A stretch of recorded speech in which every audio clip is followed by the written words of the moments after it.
Hello, everyone. I am Sonia Nadina Haynes. I'm here with Aeson Knight. I love that name, Aeson Knight. It just reminds me of a prince or a knight riding off into the sunset.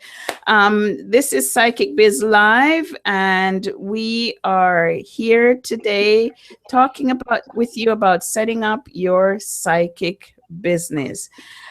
This is a very important thing. I know many of you are here wanting to have information about your personal lives and such, but if you're someone looking to get into the psychic business or the metaphysical business, we could call it, because it covers all different ranges, we're going to talk about it. We're going to get into a little bit of a fun conversation about how much you should charge, what you do. We'll give her a little bit of our own story about how to get into this business together. Aeson, why don't you give us a little bit of your story in this? All right, I'm Aeson Knight. I've been reading for God knows how long. We'll go 19 years because I don't want to go to 20 just yet. I co-host the Psychic Coffee Shop on Thursday nights on Blog Talk Radio, and not Thursday, Wednesday nights, and Thursday nights I have conversations with Aeson. So I'm all over the place. But for me getting into the business, it was a spirit dragging me by the foot and the heel because, I'd read with my grandmother and took her overflow, and that was real fun. And it was like, okay, this is great to get me through school. I never thought of this as a career. And really for me, a lot of the things that when I got into the business, it was a different business then. It was a network situation, which I compare a lot to early Hollywood when you had the studio situation. You signed contracts and you were exclusive for one network, and you had a handler or a manager that took care of you, and you didn't have to worry about price and marketing and all that. Well, now we do, because we're out of that. Well, I'll take that back. There are still some that are in the sweatshop scene. When I say sweatshop scene, I mean that psychics, the client pays like $13.99 per minute, and maybe they buy a membership package or whatnot, and then the reader gets paid 25 cents a minute. And I don't work for those. You won't see me on any of those networks. I've actually cut back a lot of networks just because of their ethical practices. So for me, it's a lot different. It's a lot much of building and growing and changing, and I'm always switching up and changing business tactics for me because I'm still growing and building on things. Now, Sonia, before the show, we were talking about a really interesting story from a book that you would recommend. Tell that. Yes, I should have brought the book out. Sorry about that, but setting up a business this is my first experience with a network, so to speak. I've been independent for, and I will use it 20 years, showing my age, my little bit of glowing on the top. When I first started, I read quite a lot. I mean, I read just about everything there is to read, and I'd note that something is yes, I understand that. No, I don't get that. I don't agree with that. So I read a lot. And one book that I read is called Tales of the Talking Jaguar, and it's a wonderful, wonderful story. It's actually a true story. I don't know if the guy is still alive, but he came out from California. His mom was an artist, and she passed away, and he inherited those old cardboard suitcases full of paints and oil paints and brushes and stuff. And one morning he woke up and he got a call. And so he got up and he started walking, and he bummed rides, and he crossed borders, went down into Mexico and crossed over until he got to Guatemala. And again, it's a very long story, but beautiful book to read. When he got to Guatemala, he was in this marketplace, and he heard behind him, "What took you so long?" He turned around, and there was this tiny guy. So this guy from California is blonde-haired, blue-eyed, 6'2", and he turned around, and there's this 4'11" little guy behind him, tough little guy, pretty close to 100 years old. And it was his teacher who had called him down to Guatemala to so that he could be his student, his initiate. So he went there and he's learning how the Mayans work, how they do business, and so on. And when he finally got to the point where he's considered a shaman, he was given a hut, which they helped him to build. He got a wife, he had children, and so on. And the people in the community, and this is interesting because this is a difference, as you were saying, Aeson, with how we are today. The people in the community would bring him food, they would bring him money, they would just bring stuff and they'd leave it outside his door.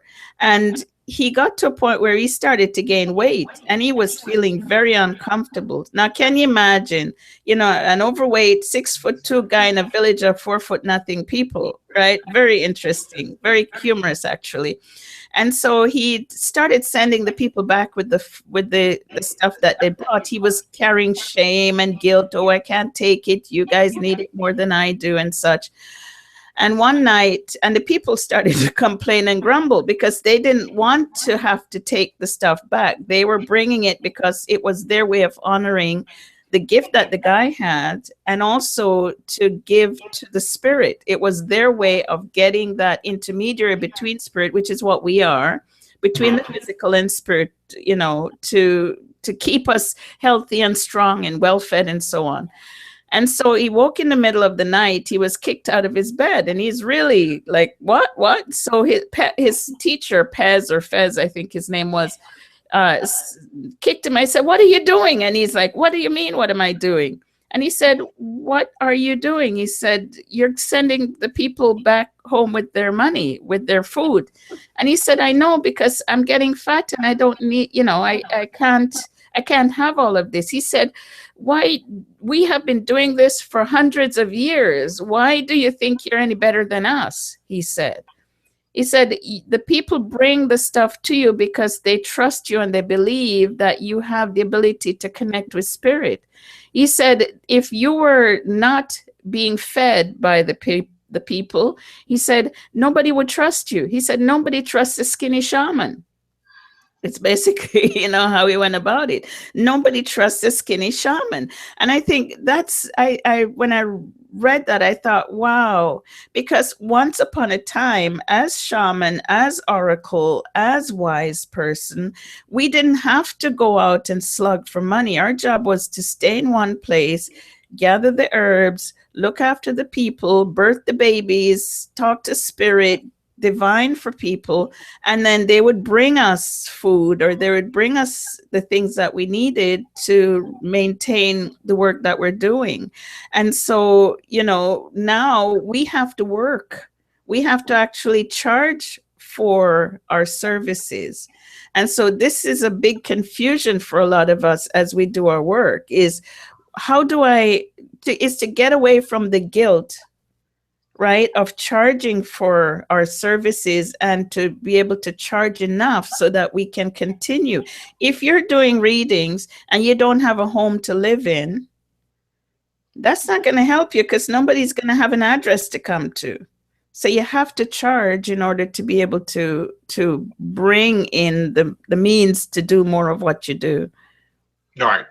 And, for me, I've had this discussion with family members, because I have other family members that are gifted, and they're like, I couldn't do it the way you do it. I couldn't, I can't charge. And I'm like, okay, you're doing the work of a construction worker for 15 minutes, maybe 2 hours, maybe 3 hours, depending on how long you read, people come over to your house or whatever. And you feel bad for charging. You say that you can't charge, that it'll stop your gift or this and that. And I'm like, no, it won't. That's not how it is. That's not how it works. It works because it does. Now, I have a big conflict in general with me when it comes to pricing. And that is, I don't feel I should charge an arm and a leg for a reading. I don't think that it should be more than what it should be for the time that I need and the price that I need to meet my needs. Because other people charge way a lot more than I do. or you even do. I And, do, yes.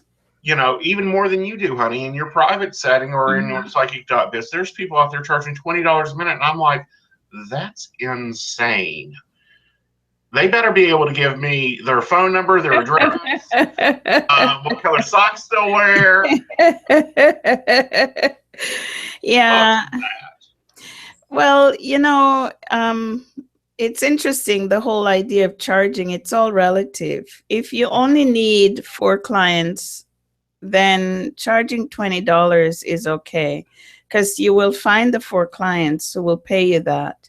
As the problem is that you have to be able to rotate those 4 clients so they keep coming back. When you charge a small amount, you get inundated with so many that um, you don't have time to take a breather. And that's the problem. And we need the time to take the breather. We can't actually work.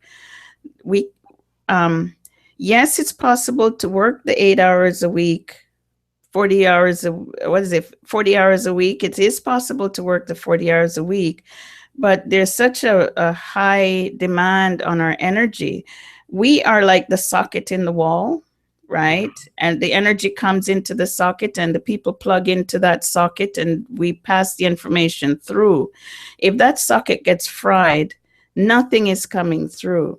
So for me, and I learned this actually in my previous life, I was a fashion designer, and I made wedding dresses and formal wear and business suits and such. And I remember I used to charge not very much for an outfit because I thought that was what I needed to do. And then I realized that if I made just one outfit and charge what I would charge for four, then the client that I required would show up. And something funny, the moment I made that decision, the right client showed up. She'd Mhm. had my there was an article in the paper and she'd had it for years until that moment when I made that switch, and she showed up and she got this or ordered her daughter's wedding dress. So I don't have to have everybody come to me. Mhm. I'm here. I incarnated on this planet to work with a specific group of people. Just this one group. I don't have to have everybody. There's 6 billion people on the planet. I only need a tiny amount to work with. So in that case, the individual will go out and they will make the money that they require for this service. They will pay me for my time and they will gain so much because they do. That's what you and I do. I saw a lot of the stuff that you've said. And the thing is that when they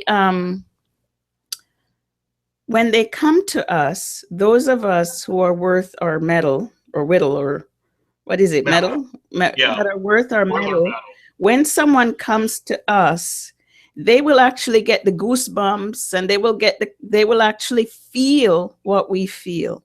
We Right. have a strong ability to connect in a way that most people can't, because we don't second guess ourselves. We don't question whether we're good at it or not, right?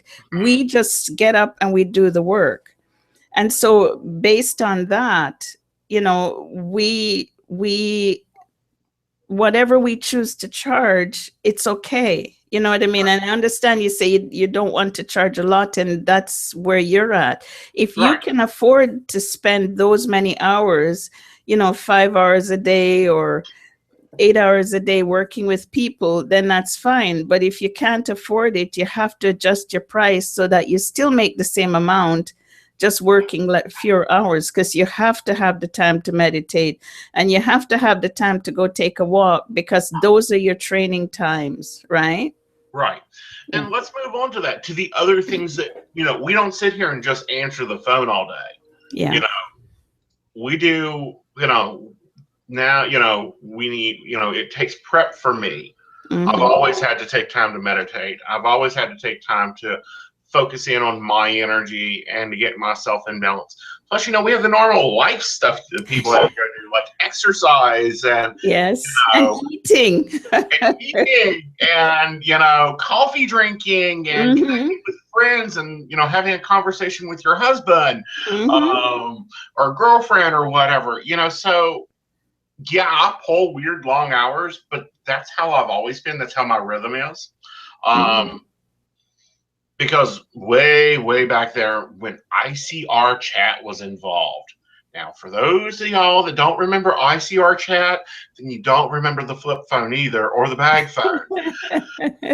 I used to go into chat rooms and be doing readings just for fun for like 18 hours, 20 hours. I done a stint one time where we done readings for 36 hours straight. Mhm. But that's how I built my muscle up. That's also how I got my Yes. style. Yes. Because my style is very fast. It's very boom, boom, boom, boom, out the door.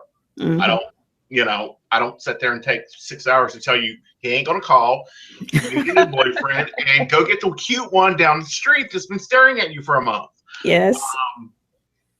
But that's because I developed my style out of three influences. Sylvia Browne's reading style that used to be on Montel. My Mhm. grandmother's reading style, but she was very much more detailed than I am, and she was Mhm. very much harsher because I get a lot of times, oh, he's so aggressive. I'm not aggressive. I just tell it as it is. Mhm. And then through ICR chat, and then later on Yahoo chat came along, and I used to read in there. And that's how I got my style, was figuring out how spirit wants to talk. Mhm. And I'll still go into different places and do that once in a while under a different ID so that nobody knows it's me. But that's just me brushing up. Yeah. But we've got to take time for training, and we got to teach. I do classes, you do classes. Uh, Yes. and those are not network time. Those are not times for readings, and Mhm. we have to balance our marketing. We both writers, so we write for magazines. I mean, there's a lot of stuff that my Yeah. grandmother never thought of doing. Yeah. Never. Yeah. Um, and what I call the kids, and for me, kids is anybody that's brand new, or they got a gift and they've worked and they've got their training and they're just Mhm. they're walking into a totally different world than me or you even walked into. I mean, now we've got to Facebook, Instagram, Yeah. um, Snapchat. In 10 years, we're going to have virtual reality that we need to take care of. I won't be in part of that. This Facebook and all this stuff is driving me nuts. Oh, honey. Do you know how long it took me to know what a hashtag was? I saw it all the time. Someone say, you got to use a hashtag. What's a hashtag? I only figured it out about a month ago. Well, honey, I'm right behind you about a month and a half ago. You know, um, have you ever made, because I make decisions I try to balance the spiritual person and the business person with decisions. Have Mhm. you ever made decisions that are just so completely out there business wise, but is excellent spirit wise? Oh boy. I make pretty much, it's terrible actually. I make pretty much all my decisions via spirit, and it's Uh-huh. really awful. And I use that word nicely, so don't hit me on the head, guys. It's really awful because I should actually step back and use my intellect to suss it out first. But I got up and went traveling for 10 months because I woke up one morning and I felt I had to do it. So I did. It built my muscles, as you call it. And I learned a lot about myself, and I met a lot of people in my so-called soul family. Other time, I expect the best in everyone, which is from a human perspective, is a fatal flaw, because expecting the best from everyone, I will make decisions based on that, as opposed to the possibility that they could be liars or cheaters or whatever. So I make these decisions, but then I realize that it's also part of my growing process. So most like I guess, to answer your question, the majority of my decision making are done via spirit, and they only bring me what what is necessary. It's almost like you sit at a smorgasbord and the chef brings you, well, at a fine dining restaurant, a chef brings you the dishes and he chooses to do it. He says, I'm not cooking for you unless you accept everything I serve you. So whether you like it or not, you're gonna have to. So you have to accept the stuff you like and the stuff you don't like, and that's my relationship with spirit. Mm-hmm. Yeah. I tend to make a lot of decisions based on spiritual things, based on my ethics code.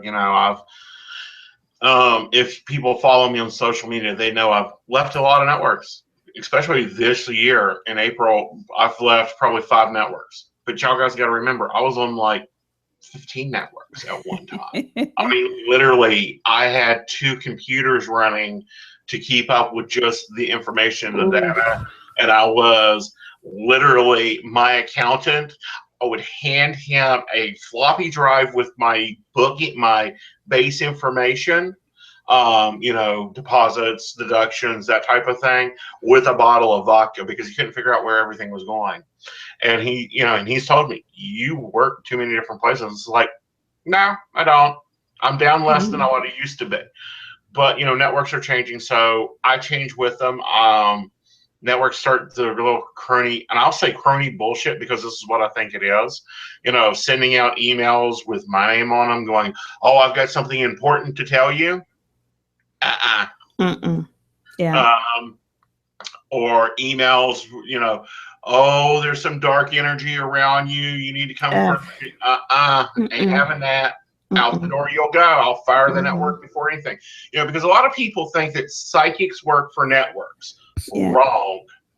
Networks work for psychics. Yes.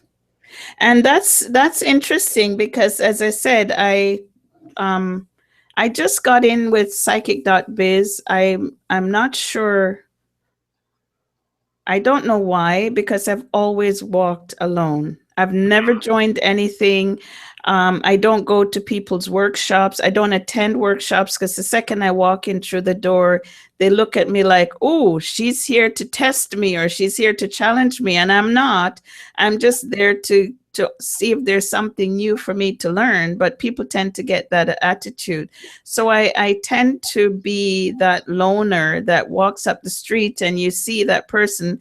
And I was quite content with it. I'm not even sure why I ended up with Psychic.biz. I don't remember the moment that I made the decision, but it showed up and I clicked and I joined up.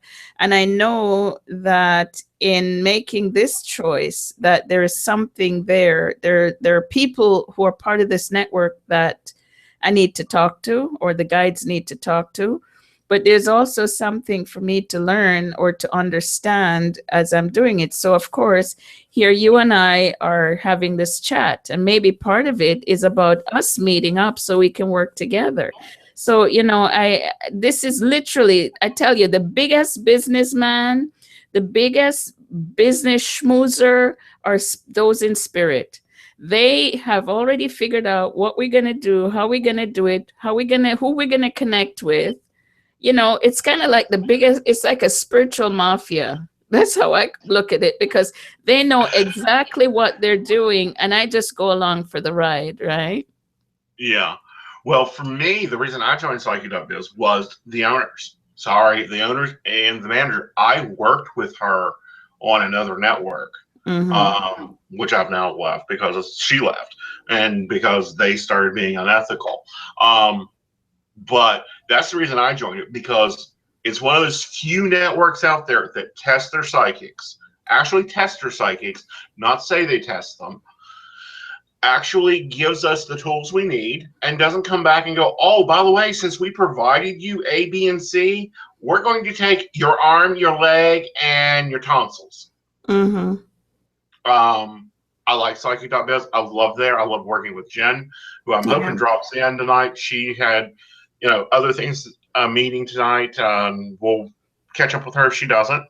But, it's one of those really rare things is to find a network that runs like a network. For those coming up, go and get every workshop, listen to every radio show that you can.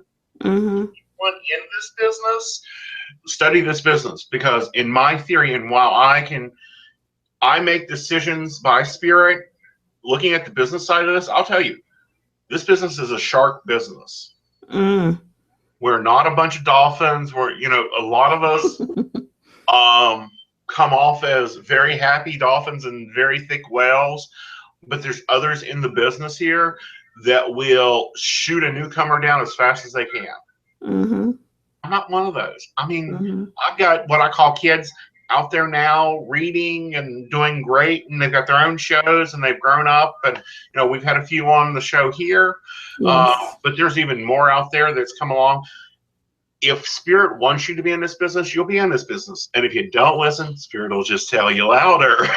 Yes, you will be moved on. That's it.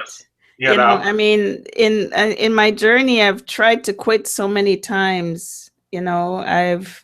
I've gone to, I've had enough of this. I'm going, that's it. I'm going to go do something else. And I start in that direction, and they literally turn me around and bring me back. So, they know what they're doing. We're just the dancers. We're just, I could even call us the puppets in this puppet dance.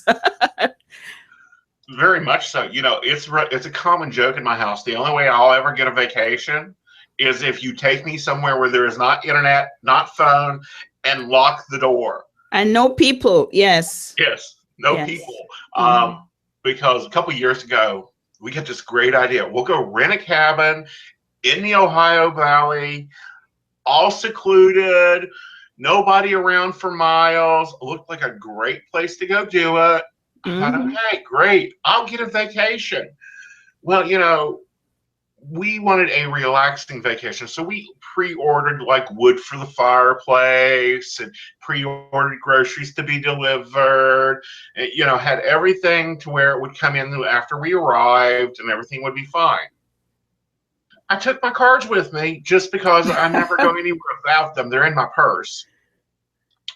And the Amish girl comes to deliver the wood, and she starts talking, and she says, "Oh, I'm having this problem and that problem." And I'm like, crap, here it comes. Yep. The guy comes to deliver the groceries to the cabin.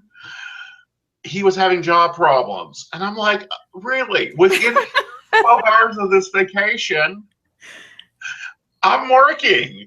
Yes. It was a week's vacation. I worked all that week. Never had a phone, never had internet. Mm-hmm. I don't even think it had TV. But people kept coming up there. People kept showing up for one reason or another. Come to check the hot tub, come to check the pool, get a reading while you're at work. So, that ended the Aeson needs a vacation, because it's like Spirit says, no, you don't get a vacation. So, has that happened to you? Like, you be somewhere and it's like, okay, I'm on a break, and it's like, no, you ain't. Oh, boy, I give you the really weird and funky. Like I said, I spent 10 months in Australia, and I had to travel around because people are all over the place, and they wanted me to fly from Adelaide to Brisbane. I went and tried to figure out the fare, and it was too much. And the guy said to me, "Oh, why don't you get a backpacker's a card, and then you can get your fares for like $100 as long as you fly in the same direction." Oh, really? Okay. So I traveled, man. So I got the backpackers thing, and I could take the train, I could fly, and I would travel around. So I flew from Adelaide to Brisbane, flew from Brisbane to Sydney, flew from Sydney to Melbourne and back to Adelaide. So I met a bunch of people, and one batch were in Melbourne. So I flew to Melbourne, hung out with them for a bit. And then I had to go to Sydney. So I thought, that's it, I'm taking the train. So every time I go out, I used to just go and sit at a table just to have a cup of coffee, and someone would sit next to me and we'd start having a conversation. So I was getting really mad. I said, that's it. I am signing off. Okay.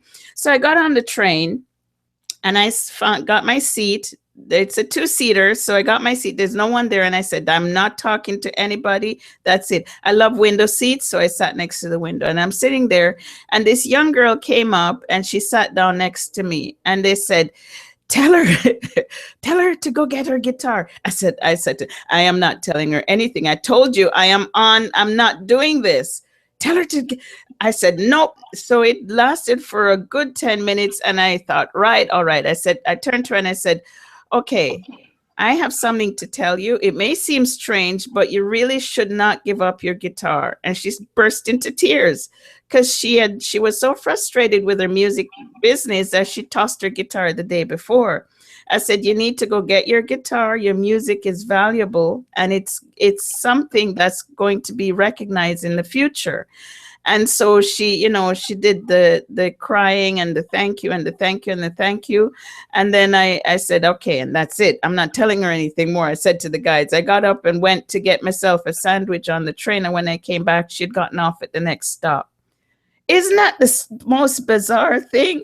So, Uh-huh. yeah, and that's literally how we are being used by spirit to help humanity to find itself. We are Mhm. here to find the diamonds that are out there in the rough. Right. All those beautiful, sparkly ones. We're here to connect with them and say, as you said to the young Amish, help the young Amish girl to find her way, help the guy with his work. We're there to just give these people a little nudge in the right direction, not to strong arm them, just to Right. say, take this direction. And yeah, I don't go out much anymore. I can go for a coffee, but I'm going to get it and I'm going to go by the river and I'm going to sit in a spot where nobody's going to come. And it may seem antisocial, but I'm so bombarded by all of this stuff that I try to carve out a little spot for myself, and where when I every now and again, so I'm not bombarded, because there were places where people would just knock on my door. They'd come. You've probably had that. They're not, oh, I'm crying. I have life. Okay, come on in, because we can't turn people away. And someone had said that to me once. And I said, and I'm sorry, I'm bringing Jesus into this, but when someone needed his help, he never turned his back. And I said, we are healers. We can't turn our backs, even if we say we're on vacation. Well, actually, that's one lesson that I learned the hard way. I used to be really free with my address. Yeah, I live here, that type of Mhm. thing. Um, and I was living in Columbus at the time when I had the office up there and was doing some other things. And 3 o'clock in the morning, boom, boom, boom, boom. Ooh. And I had just laid, because everybody knows Aeson goes to bed 2:30, 3 o'clock, Oh. no big. So I come down, I'm in my bathrobe going, this better be good. Open the door, and it's one of my clients that had seen me somewhere and Mhm. apparently put together where I lived at, Oh boy. and had talked to me on the network, but had an issue right then and there. And she showed up at the door 3 o'clock in the morning. That's why, I kind of don't give out my address anymore. I would suggest that other readers do not give out your address. Give out Mhm. your address to your office. Give Mhm. out your address to, where to locate you at. Give out your phone number, but never have your phone number registered to the house address. Have it registered to a PO box or something, because clients do, they need you, and that's understandable. And we're always there for our clients. But that is also not a safe practice. Yeah. Because yes, clients are great, and I love you guys, but don't wake me at 3 in the morning or at 9 in Mhm. the morning because I'm still asleep. Mhm. But that's the only time I've really had problems out of people, what I call invading my space, Mhm. and going overboard. I've been Walmarted, so I've learned over the years, you don't leave the house in sweats and a t-shirt. That's going to run to the store. Because I live in a touristy area, and I have Yeah. clients globally. So Yeah. I think, I used to think it was okay to go and just run, because I'll have to make 3 o'clock in the morning cigarette runs before I go to bed because I don't want to wake up tomorrow morning grumpy. And I've been, and I'll walk into the gas station and I'm like, oh, Aeson, how are you, honey? And I'm like, oh, crap. I'll look at my crap. Yeah, it's funny, isn't it? I mean, we become the celebrities of the modern world in many ways. Sylvia Browne was quite a celebrity in her own right. Mm-hmm. And, in one of her books, she quotes, being psychic means you don't ever get to ask someone how they're doing anymore, because they'll look and go, well, and what I enjoy is those people that walk up and go, hi, Aeson, how are you? And I've never met them physically. And they'll give me hugs and stuff, and I love that interaction.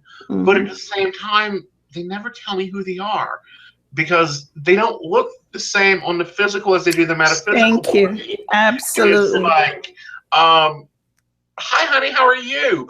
Who are you? And I'm like, well, I've talked to you for years and I've readings with you for a decade. You should know me. And I'm like, my glasses off and really, oh, okay, I know who you are, honey. How are you? But they don't understand that we don't know their very physical characteristics because when I'm done with a reading, I'm done. Yeah, it's gone. Yeah. Notes or anything like that. And I recommend nobody else does either because spirit will change that. Yeah, there's too much. If you meet, because a quick example, because I do fundraisers every now and again, and these kids needed to raise money for their high school graduation. So I said, okay, instead of me giving you money or giving you a gift certificate, I'm going to come up to your school. I'm going to sit down. I'm going to read for your graduating class, and you charge them what you want to charge them and collect how much you think you're going to get. So I sat there, and I don't know how many kids were in the graduating class, but in 4 hours, I went through a lot of young people, which was, boy, I was going somewhere with that long story. I just lost it. You were talking about graduating class and you going and doing fundraisers. Yeah, it's okay, but actually this is what I was going on about, because I just forgot about what I was saying, which is exactly is that we have so much stuff coming at us. We're so bombarded by other people, and we sit down to do a reading. That's like stepping into that person's world. We have to step back out, and when we step back out, we don't bring any of that person with us. And that's why for us, remembering an individual is a challenge. And, I can remember your energy. I'll meet people and they'll say, oh, hi, Sonia. I say, oh, you look familiar, but I don't know your name and I don't know the context within which I know you, right? And they seem to, some people are okay with it because they already know. Sonia's head is, oh yeah, your head, you probably meet so many people you don't remember me. And that's right. I can't maintain all of that. And that's for someone who's setting up an intuitive or psychic business. There are people who've asked me, don't you get overwhelmed when you go out into the street? And I say, no, I don't get overwhelmed because I don't take it on. Right. I choose not to take on the other people's story. Otherwise, I'd be insane. Right. Can you imagine? Yeah, go on. And if we held on to that energy, it's not doing us any good because it's only hurting us because we're not able to take on the next person's energy. That's right. So you need to be proficient in your self-care, your psychic, your Reiki, your massage therapy, self-care. You've got to be the marketer. So you've always, sometimes you have to hold your tongue. And that's hard for me because I'm a big mouth. I have to hold my tongue. There's times that I've wanted to say something on social media about something, and it's like, no, don't do that. That's not where you belong. Because we influences people's people's ideas of things before their own. Like, I won't talk politics. I Mm-hmm. won't comment on situations in the community. Even though I'm a part of the community, it's like, no, not my deal, not my importance. I need Mm-hmm. to not sway somebody's opinion because they need to have their own opinion. Mm-hmm. You know? Yeah. Yeah. Yeah, I do tell my clients that you get, it's like getting a meal. You take what works for you, you dump the stuff you don't want, and the thing you're not sure of, put it aside. Because you know, people take what we say as gospel a lot of times, and it's still each individual's own personal story that they're dealing with. So whatever resonates with you is what you embrace. And for healers, I mean, there are times when I say, why don't they listen to me? Because I see them falling down flat on their faces 60 times after I've given them the same advice that they've come back for over and over again. But we give the information, we give the guidance, and Mm-hmm. it's up to the individual whether they want to take it or not. Yeah. We can't force them to take a certain direction if they don't want to. You know that whole proverbial lead the horse to water and so on. We Yeah, and we'll drown them. can't actually drowning. Oh, there you go. That's a good way to make them drink it. you know. Um, and that's that point of influence that it's not that I think I have, it's that I've seen happen. Mhm. If I say, ooh, this deck of tarot is really nice, I know that at least 15 to 20 other people is going to go and read that deck and get Mhm. that deck just because Aeson said so. So I have to Mhm. watch what I say. Um, and it's not that I'm being artificial, it's that I don't want to influence other people's growth unless they ask me for it. It's something that bugs the Hades out of me. Is Mhm. example, say one of that we're shopping in Walmart, Mhm. and my guys are gossip queens. My guide will my David and Michael, they both will gossip my ear off about every little thing, and their personalities. I think they on the other side they probably gossip worse about us than on this side. But I don't go up and go, oh, let me tell you what your husband's doing. That aggravates the Hades out of me. Now, if someone needs healing, I'm not going to sit there and go, do you mind if I work healing for you or something like that? I don't No. think that we need to ask permission for that. But for reading, I think it should be asked for. What do you Mhm. think, Sonia? Yeah, well, we do need people's permission to invade their energy. It's important. There are people who come to me. Actually, I had a client who, for example, came to me. He had a daughter who was dealing with certain things. And he said, we've been sending her energy. We've been doing Reiki, distant Reiki. And I said, sending energy, if she doesn't want it, will actually cause harm. You need to make sure she knows what is coming to her, because she could get up in the middle of the night, have a strange experience and think, oh my God, what's that? Right? Mm-hmm. So it's necessary for us to always gain permission. Even when we're doing a reading, someone comes, well, I want to know about this boy or whatever.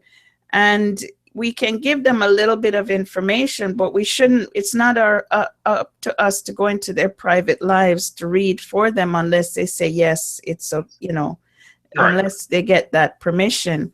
I used to have people come to me, oh, because they want to show that they can do healing work, and they'd come to me wanting to touch my shoulder. I just say no, you know. Right. Well, English term piss off, but no, no, no. Thank you very much, but no. And because I do unto others as I would like to be treated, and Mm-hmm. so because of that, I choose not to invade. I'll ask someone's permission first, but Right. most times I don't care, which seems like a callous thing to say, but I honestly, it doesn't matter to me what people's motivations are, or what their situations are. It doesn't matter. And because of that, I can be a little bit more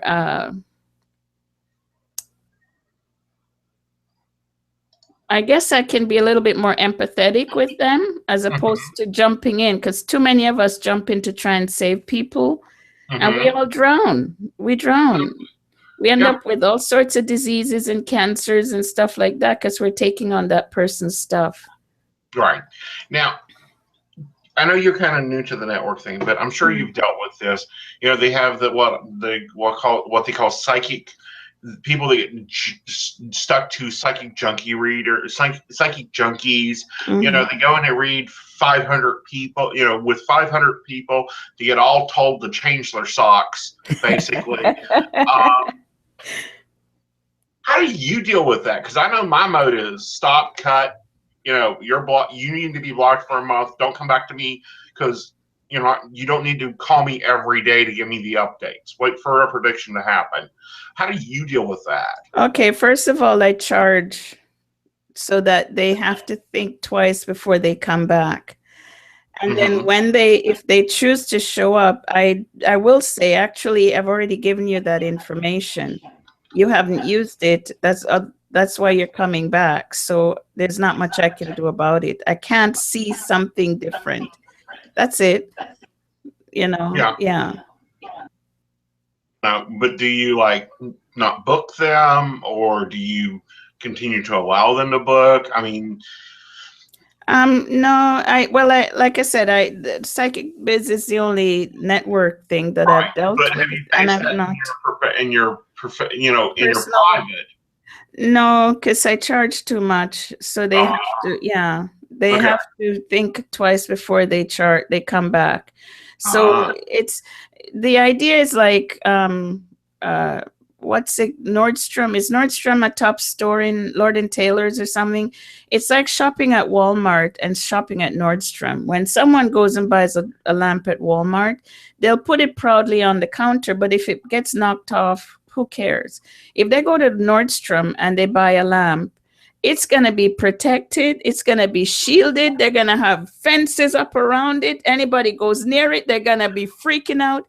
And so I look at it in that way, that if I charge sufficient, that not so much that they can't afford it when they need the help, but if I charge sufficient that they have to think twice before they come to me, it means that, number one, they'll actually listen to what I have to say, hear it, and take it to heart. You know, I see a lot of people who try to maintain the same client over and over and over again because they need to keep their cash flowing. I can't do that. I cannot maintain a client just for my own personal needs. The client has to do what they need to do for themselves, right?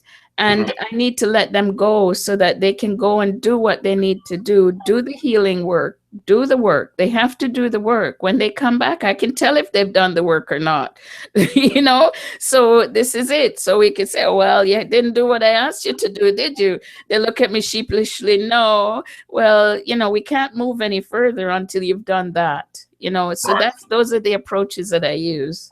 Cool. You know, and, you know, I like that approach.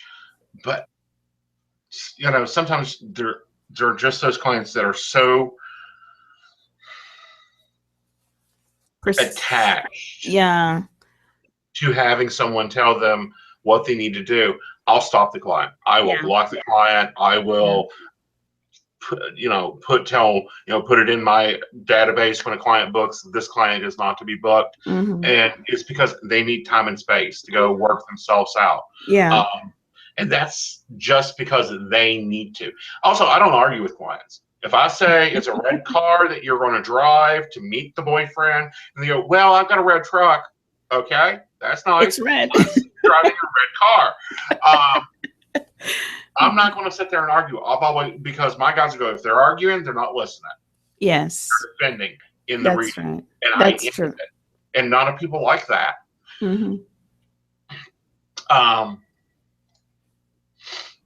So, Sonia, what are you talking about this Sunday? Yeah, I came to it and I've forgotten now. I think it's about authenticity in the spiritual world, and it's about superstition. So, how we use superstition to control how we are, how we treat each other, and how we behave in the world. So, I woke up, I rolled out of bed, and the guide said, "We got to talk about superstition. We got to talk about how people are, you see a black cat cross the road and you're gonna all freak out. Oh no, it's just a cat. I mean, animals do bring us messages. Like a raccoon decide, I've never seen a raccoon do that, but decide to do his business in my front yard and then run off. I'd never seen that before. Never, ever, ever. Nobody's ever seen that before. So I thought, this raccoon is leaving me a little bit of a message here. So there are signs from animals to help us to grow, but they're not there to torture us or. So that's my Sunday show. Cool. We'll see where it goes. Well, it's always growing and building. So my Wednesday night show this week will be a psychic roundtable, Yes. because me and Rainey will be on and we'll be talking probably about how to take control of things once they get out of control. Mm-hmm. But that'll be how we. That'll be our Wednesday show. And then Thursday night is Conversations with Aeson. And this week, I don't know, I think I may be talking about ritual and the importance of ritual in your life. Nice. Yeah, I think I'll talk about ritual and the importance of ritual in your life. So, Sonia, do you have a daily ritual that you do? Yes. Well, meditation is the first thing. When I wake up in the morning, I have my iPad, which I have some meditation music downloaded. So I just hit play, whichever. So if I want to meditate for an hour, I hit the music so that it runs for an hour. So I do my meditation. I might pull some cards, but most of the times when I pull the cards, it's not for me. So then I'll cuss my guides out and just put the cards away. And then I get into doing my writing, which is really important. They keep knocking me on the head about it. I spend a lot of time on the computer, which wreaks havoc on my eyes. But and the same thing with the end of the day. I might have a walk, but again, I have my coffee in the morning. I'm kind of a random. Talk about rituals. I actually don't know whether I have rituals. If I have someone in the house who is not very positive, I'll smudge. Or if the guides say smudge the house before someone shows up, I'll smudge. I have crystals everywhere, and every now and again I'll pick one up as I'm leaving the house for whatever reason that crystal is needed. But I literally live in the world of spirit. Yeah. I'm not a human, if that makes sense. I don't think we're humans either. I think we Yeah. are spiritual beings having a human experience. Mm-hmm. That's Rainey's tagline, and I really, really agree with that tagline. Mm-hmm. For me, I have rituals. I have, I get up in the morning, I have my coffee, I have my meditation, I light my ancestor altar, and then I sit down and start to work. That's what I'm talking about ritual. I'm not talking about, go sit at an altar for 3 hours. My guys say, get the hell up. You got other shit to do. We ain't sitting here waiting for you to get off your butt from the altar. We got things to do. Let's go, buddy. Yeah. I've got clients lined up all day for you. Yeah. So, we'll be talking about daily rituals and how they influence or affect your life in a good or bad way. Yeah. Some people get up and they take a shower and then they pick themselves apart in front of the mirror and that type of thing. Mm-hmm. Yeah, I don't. I mean, I don't really. I don't even know if I use the mirror. I have them. They're way high up, so I'm short, so it's hard to get there. But yeah, sometimes we take rituals a bit too far by going really crazy. A lot of people do that. I think it can become a form of escapism, but the basic ritual of getting up in the morning and having your coffee and having your bit of meditation and setting into work and stopping in the middle of the day and going for a walk or go and give your lover a smooch and then get back to work. That's a nice kind of ritual, don't you think? Yeah. Very, very much so. And, it really affects the human energy. So we'll Yes. talk about that on Wednesday. Yeah. Um, Before we close up, because it's almost time to close up, what is your one piece of advice for that psychic setting there that has done all the classes and training, but has never done their first professional reading? Book yourself, if you can afford it. There are ones that are really inexpensive. Book yourself into one of those wellness or psychic shows and then charge a minute nominal amount, $10 or something, and do as many readings as you can. It'll build your confidence. It'll actually help you feel more connected to your work, because people will give you the feedback. Oh, that's great. Yes, yes, yes. I understand that. Yes, thank you very much. They'll go and get their friends and bring them back, and that will help build your psychic skills. Yeah. Mm-hmm. Okay. And my piece of advice is go do it. Mm-hmm. Listen to spirit. Don't let spirit kick you in the ass and say, do it now, but just go do it. Yeah. Jason Knight, and with us tonight was Sonia Haynes, and we will say good night. Good night. Thank you for joining us.